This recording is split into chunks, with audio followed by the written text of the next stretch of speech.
हम पूरे उस बिल को उस एक्ट को अनकॉन्स्टिट्यूशनल मानते हैं। स्टे नहीं किया है। जो भारत सरकार के सॉलिसिटर जनरल है उन्होंने अपना स्टेटमेंट दिया है। तो मैं आज हम इस फैसले से पूरी तरह से मुतमईन हैं।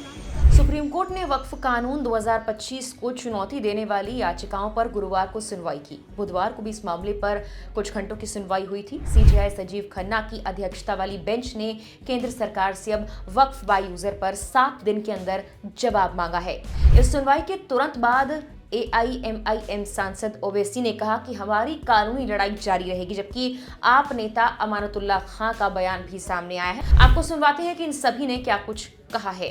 हम पूरे उस बिल को उस एक्ट को अनकॉन्स्टिट्यूशनल मानते हैं और ये आर्टिकल 25, आर्टिकल 26, 14 और 15 और 29 का ग्रेव वायलेशन है। ये हम पहले से ही बोल दिया है और आज फिर आपके सामने रिपीट कर रहा हूँ। No. See, let us be very careful. The Honorable Supreme Court, as rightly pointed out by my counsel, Mr. Nizam Pasha, the Supreme Court has said that the Central Waqf Council and the State Waqf Boards will not be constituted. Waqf by user cannot be deleted.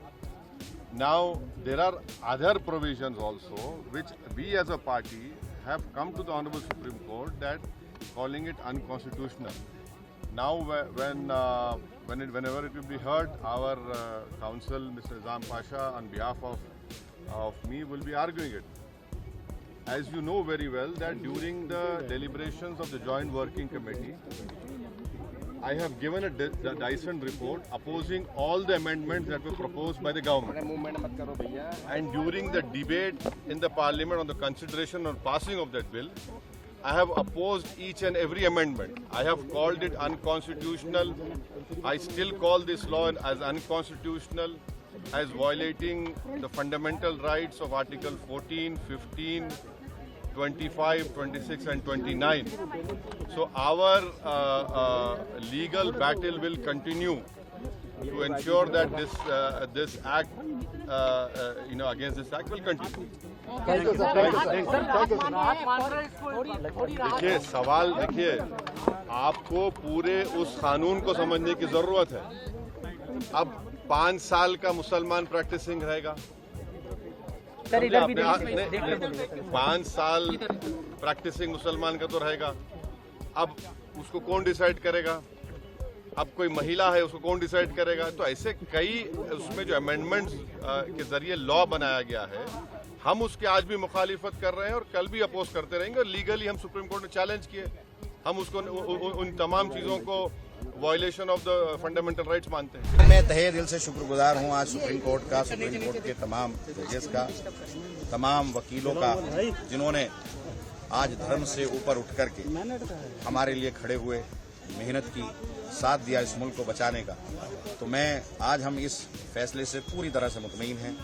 जिस तरह से आज केंद्र सरकार ने आकर कहा कि जो भी हम किसी किस्म का कोई रजिस्ट्रेशन हम नया नहीं करेंगे, कोई छेड़छाड़ नहीं करेंगे, जो वक्फ बाय यूज़ इस्तेमाल होती आई हैं प्रॉपर्टियाँ वो रहेंगी, जो मसाजिद हैं, जो दरगाहें हैं, जो कब्रिस्तान हैं, तमाम ऐसे ही रहेगा।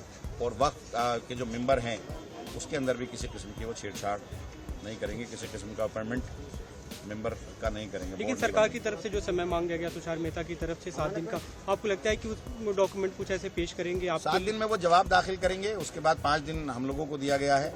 5 रिट जो हैं वो जो है एज ए लीड जो है वो ट्रीट होंगी, बाकी सबको एप्लीकेशन के तौर पे किया जाएगा। तो डीएम की भूमिका पे जो सवाल खड़े किए कोर्ट ने, कल की सुनवाई में भी हमें दिखा, आज भी जो उस पे बातें कही, आपको लगता है कि ये हटेगा या ये यथास्थिति बनी रहेगी? बिल्कुल, ये कोई है ही नहीं।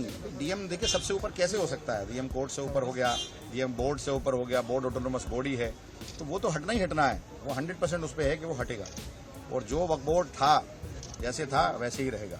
वक्फ यूजर हाउस में जो आगे की भी जो अन्य जो बातें कही गई थी, आपको लगता है आप लोग की जो मांग थी वो यथास्थिति बरकरार है? बिल्कुल, जैसा हम चाहते थे वैसे ही आज हुआ है। जो हमारी मांग थी, तो मैं वक्फ से जुड़ा रहा हूँ, चेयरमैन रहा हूँ, तो मुझे मालूम है इसकी तमाम बारीकियाँ, तमाम मजबूतियाँ, कमजोरियाँ, कहाँ से कमजोर किया जा सकता है, तो मैं वो जानता हूँ। इसलिए हम इस फैसले से पूरी तरह से मुतमईन हैं। स्टे नहीं किया है। जो भारत सरकार के सॉलिसिटर जनरल है उन्होंने अपना स्टेटमेंट दिया है कि अगली तारीख तक न तो काउंसिल में न वक्फ बोर्ड में कोई अपॉइंटमेंट जो संशोधित कानून है उसके अनुसार किया जाएगा।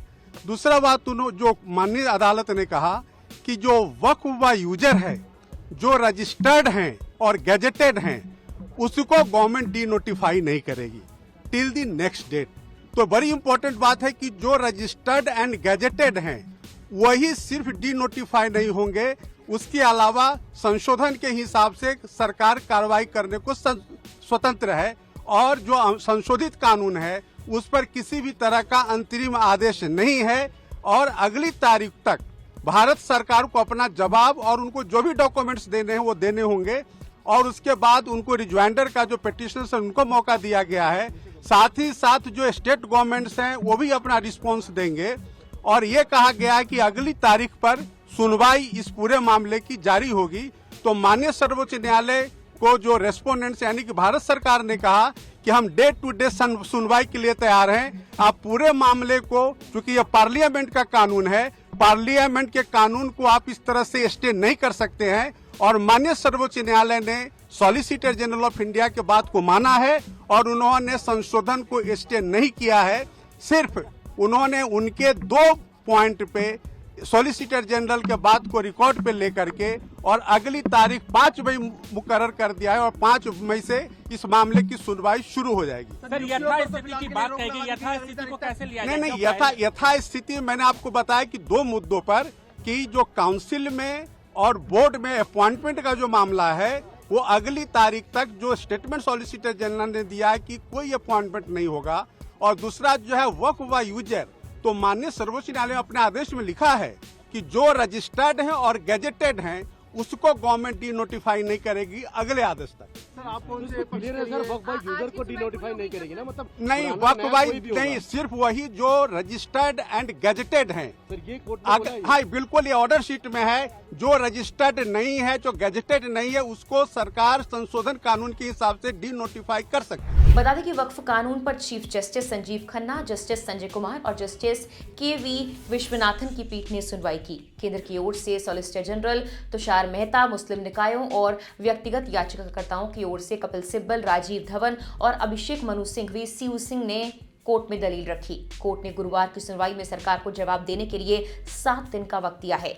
मामले की अगली सुनवाई 5 मई को होने वाली है। तब तक वक्फ संपत्तियों और बोर्ड में यथास्थिति बनी रहेगी, यानी कोई बदलाव नहीं होगा। इससे पहले एसजी तुषार मेहता ने जवाब देने के लिए 7 दिन का वक्त मांगा था। मेहता ने कहा कि प्रतिवादी सरकार 7 दिनों के अंदर एक संक्षिप्त जवाब दाखिल करना चाहती है और आश्वासन दिया कि अगली तारीख तक बोर्ड और परिषदों में कोई नियुक्ति नहीं की जाएगी। उन्होंने ये भी आश्वासन दिया कि अधिसूचना या राजपत्र द्वारा पहले से घोषित उपयोगकर्ता द्वारा वक्फ सहित वक्फ की स्थिति में कोई बदलाव नहीं किया जाएगा। सरकार ने आश्वासन दिया कि अभी एक्ट के प्रावधान प्रभावी नहीं होंगे। बता दें कि वक्फ कानून के खिलाफ सुप्रीम कोर्ट में 70 से भी ज्यादा याचिकाएं दायर की गई हैं। इनमें से कुछ पर कल सुनवाई हुई और आज भी सुनवाई के दौरान कोर्ट ने सरकार से 7 दिन के अंदर जवाब मांगा है।